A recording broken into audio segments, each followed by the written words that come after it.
الحمد لله رب العالمين والصلاة والسلام على سيد المرسلين وعلى آله وأصحابه أجمعين.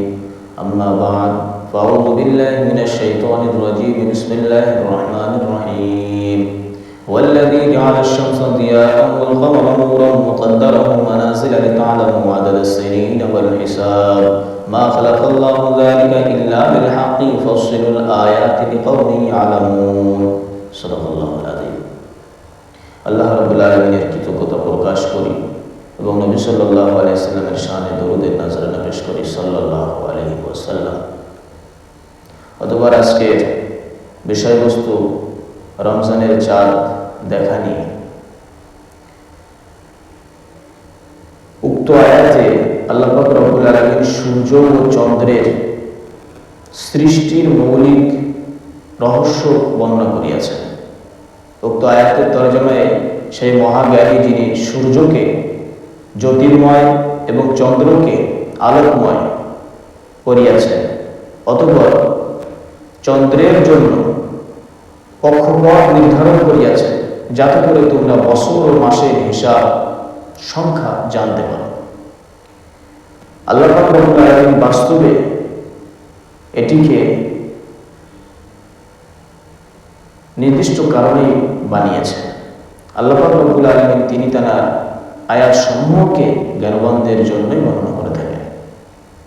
তো এই আয়াতের মধ্যে চন্দ্র সূর্যের রহস্য বলা হয়েছে। চন্দ্রের এবং সূর্যের যে মৌলিক সৃষ্টির রহস্য হলো এই যে সূর্যকে তিনি আলোর জন্য সৃষ্টি করিয়েছেন। জাল শামসা জিয়াআন, জ্যোতির্ময়, অর্থাৎ সূর্য যখন উদয় হয় তো দিক থেকে দিগন্তে সে আলোর রশ্মিতে আলোকিত করে তোলে। এটাই হলো সূর্যের আসল মৌলিক উদ্দেশ্য। বিভিন্ন স্থানে কোরআন যে সূর্য সৃষ্টির কারণ বলিয়াছেন সেটা এটাই। মৌলিকভাবে এর দ্বারা হলো আলোর সৃষ্টি করা। আর চন্দ্রকে তিনি নূরান্বিত করেছেন, আলোময় করিয়াছেন। মনে রাখবেন, সূর্যের আলো নয়, চন্দ্রের আলোর মধ্যে অনেক তফাৎ রহিয়াছে। সূর্যের আলোর মধ্যে তীক্ষ্ণ, গরম এবং ব্যাপকতা আছে, কিন্তু চন্দ্রের আলোর মধ্যে ঠান্ডা, যেন জিরো লাইটের মতো। গোটা বিশ্বব্যাপী আলো পরে বটে, কিন্তু সে আলো ব্যাপকভাবে নয়, তীক্ষ্ণভাবে নয়, প্রখরভাবে নয়, শান্ত মনোরম। সেজন্য আল্লাহ পাক চন্দ্রের আলোর সাথে নূর শব্দ ব্যবহার করিয়াছেন, যা ঠান্ডা। দ্বিতীয় কারণে এবং চন্দ্রের জন্য তিনি কক্ষপথ বানিয়েছেন। চন্দ্রের জন্য তিনি কক্ষপথ বানিয়েছেন, রাস্তা, ঘর। অর্থাৎ প্রতিটি দিন চন্দ্র এক স্থানে অবস্থান করে না। প্রথম তারিখে চন্দ্র যে স্থানে অবস্থান করে, পরের দিন তার স্থান পাল্টায় যায়। এই মানাজিল, কক্ষ, ঘর, একটার পর একটা, একটার পর একটা। মাসে 30টা দিন চন্দ্র এক জায়গায় দাঁড়িয়ে থাকে না, সে 30টা দিন 30টি জায়গায় 30টি কক্ষপথে সে বিদ্যমান থাকে। আর এটির কারণ যাতে করে তোমরা যাতে করে তোমরা বছর মাসের হিসাব, গণনা, সংখ্যা রক্ষা করতে পারো, জানতে পারো। আর বাস্তবে এই জিনিসটা কিন্তু নিরর্থক সৃষ্টি নয়, ব্যাপক অর্থবহী, ব্যাপক বিজ্ঞানময় সৃষ্টি। মা খালাকাল্লাহু যালিকা ইল্লা বিল হক। বাস্তবে আল্লাহ রাব্বুল আলামিন এটা বিজ্ঞানসম্মত বানিয়েছেন। ইউফাসসিলুল আয়াতি লিকাওমিন ইয়ালামুন। তিনি তার নিদর্শনগুলো জ্ঞানবানদের সম্মুখেই বর্ণনা করেন। সুবহানাল্লাহি ওয়া বিহামদিহি। তো আয়াতের মধ্যে সূর্য চন্দ্র সৃষ্টির রহস্য বলিয়াছেন। এরপর যে বিষয়টি বলব, আমাদের সম্মুখে যে মাস আসে বছরে 12টি, এটি কি নতুন কোনো উদ্ভাবন না পুরাতন থেকে হয়ে আসছে? সেটি আল্লাহ পাক রব্বুল আলামিন কোরআনে অন্যত্র জানিয়েছেন। ইন্না ইদ্দাতাশ শুহুরি ইনদাল্লাহি 12 শাহরা।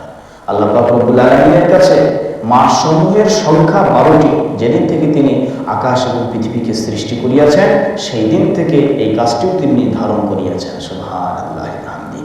তাহলে এই 12টি মাস বছরে এটা আল্লাহ পাক রব্বুল আলামিনের সৃষ্টি, এবং এটা পূর্বকাল হইতে, পূর্ব যুগ বলা যাবে না, পূর্বকাল হইতে হইয়া আসিতেছে। তো এর মধ্যে আমরা বিভিন্ন দেশে বিভিন্ন রকম ভাবে আমরা মাসগুলোর নাম জানিয়ে থাকি, কিন্তু মাস আপনি কোথাও 12টা থেকে 13টা জানবেন না, 12টাই বৎসর হয়, কিন্তু মাসের সংখ্যা 12টাই থাকে।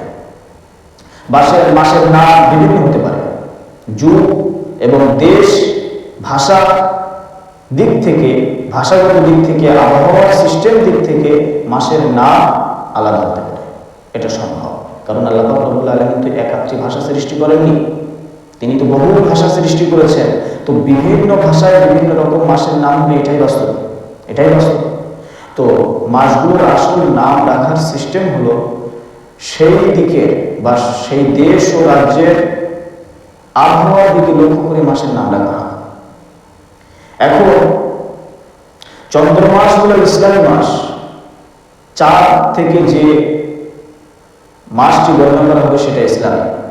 বিশ্বনবী মুহাম্মদ রাসূলুল্লাহ সাল্লাল্লাহু আলাইহি ওয়াসাল্লামের উম্মতের সর্বকাজ, সব আমল সব এই চন্দ্র মাসের দিকে লক্ষ্য করে হয়।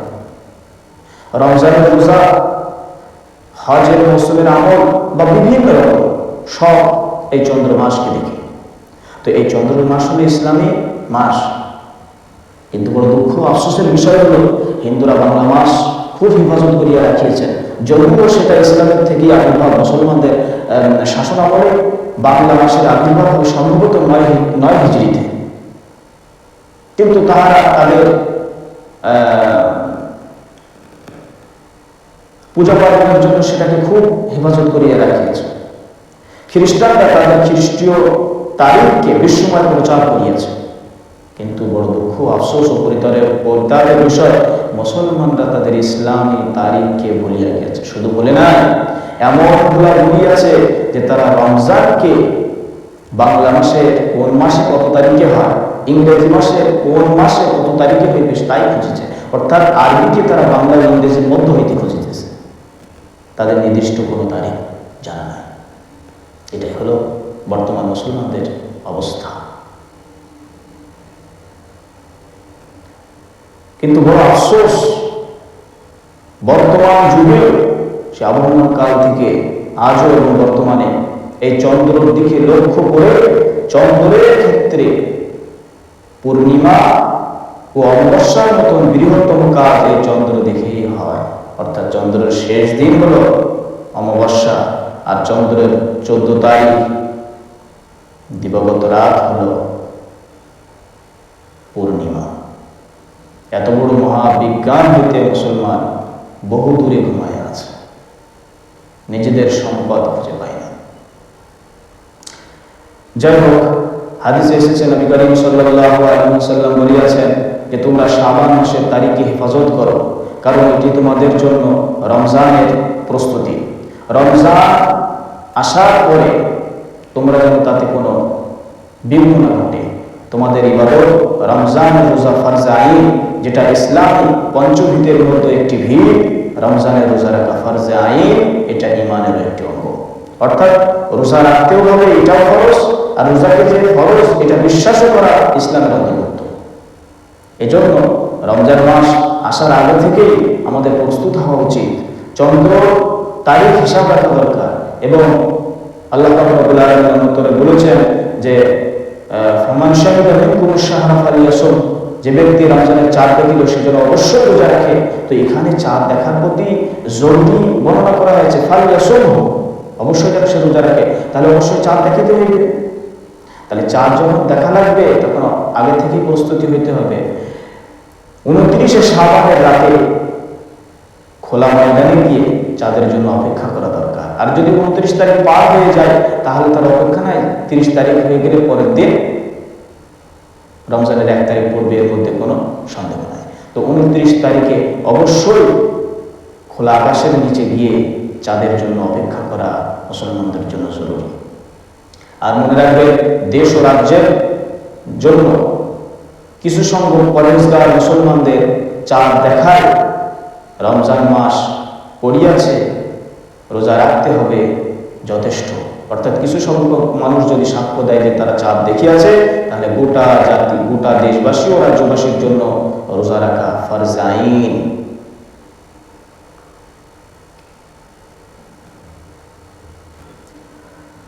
তাহলে চাঁদ দেখার সব থেকে স্পষ্ট তারিখ হলো 29শে শাবান। নবী করিম সাল্লাল্লাহু আলাইহি সাল্লামের যে হাদিসটি আপনাদের উল্লেখ করলাম, তোমরা শাবানের শেষে এবং রমজানের শেষে চাঁদ খুব নজর রেখো, অর্থাৎ তোমরা চাঁদ দেখিয়ে রোজা রাখা শুরু করবা, আর চাঁদ দেখেই তোমরা রোজা বন্ধ করিবা, অর্থাৎ না বেশি না কম, যতটুকু আল্লাহ পাক রব্বুল আলামিন ফরজ করিয়াছেন ততটুকুই তোমরা রোজা রাখবা। অর্থাৎ 29-এর পরে বা 30-এর পরে রমজান শুরু হইলে শাওয়ালের আগ পর্যন্ত, শাওয়ালের তারিখ শুরু হয়ে গেল, রমজান বন্ধ, এবার শাওয়ালের ঈদ পড়ে আবার যেমন সাধারণ মাসগুলি চলে তেমনি আবার শুরু হয়ে যায়। তো এই রমজান মাসের জন্য শাওয়াল মাসে আমাদেরকে ব্যাপকভাবে লক্ষ্য রাখতে হবে। এটাই আল্লাহ সুবহানাহু ওয়া তাআলার নির্দেশ, নবী করিম সাল্লাল্লাহু আলাইহি সাল্লামের আদেশ। আমরা এটিকে খুব হেফাজত রাখব। মুসলমানদের কাছে আমার একটি আরজ, তারা যেন নিজেদের এই ফরজে কিফায়াকে ভুলে না যায়। বর্তমান যুগে তো জানাজা পড়তে কেউ ভুল হয় না, বরং তো গ্রাম থেকে গ্রাম অঞ্চল তারা জানাজার জন্য প্রস্তুত হয়। কোথাও যদি কোনো মাইয়ের হয়, তার আত্মীয় স্বজন থেকে নিয়ে শুরু করে পাড়া প্রতিবেশী তো দূরের কথা, গ্রাম পর গ্রাম যত দূর পর্যন্ত সম্ভব সব জানাজায় এসে হাজির। তাহলে ওটা তো ছিল ফরজে কিফায়া, আর এটাও ফরজে কিফায়া তারিখ হেফাজত করা। তাহলে এটার বেলায় এত গাফিলতি কেন? অতএব যেমন ফরজে কিফায়ার জন্য জানাজার জন্য দৌড়াদৌড়ি করছেন, তেমনি আপনারা অন্তত নিজেদের উপরে ইসলামী তারিখ, যেটা নিজেদের ঐতিহ্য ধরে রাখার জন্য এটিকে হেফাজত করুন। বর্তমান যুগে খুব সুন্দর সুন্দর ব্যবস্থা আমাদের জন্য আছে ইসলামী তারিখ হেফাজত করার জন্য। আপনি ক্যালেন্ডার সার্চ করে নিলেন মোবাইলের মাধ্যমে, আপনার জন্য তারিখ কোনো ভারী হয়ে যাবে না। অতএব ফরজে কিফায়াটাও আমল করার জন্য আমি সকল উম্মতকে আহ্বান করছি, তারা যেন সকলে আমাদের কথা علينا بالأمن والإيمان والسلامة والإسلام ربي وربك الله